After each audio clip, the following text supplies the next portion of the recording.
Welcome back to POSH Simplified. This is Rajeshri Rajshekhar, your POSH expert.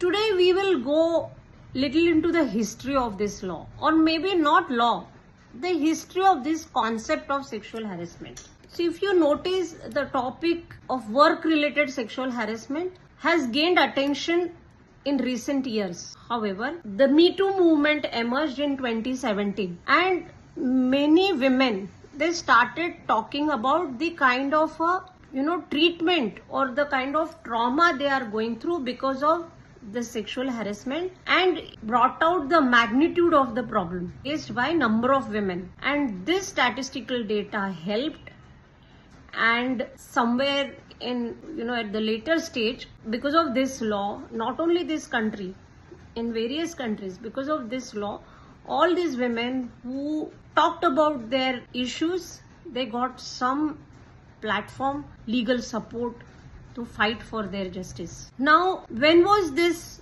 sexual harassment and from how this terminology came? This terminology was coined in 1900.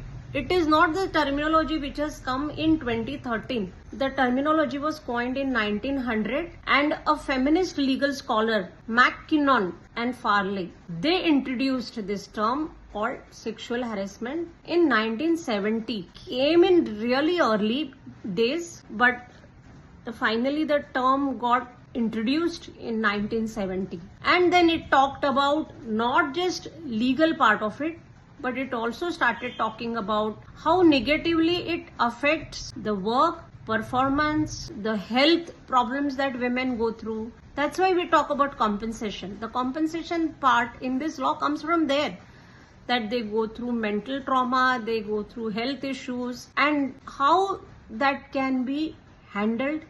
So it is not just about justice, it is about taking care of all these other aspects also. And that's why when you talk about sexual harassment, let us not talk and think about, okay, this is a physical harassment or this is a mental harassment.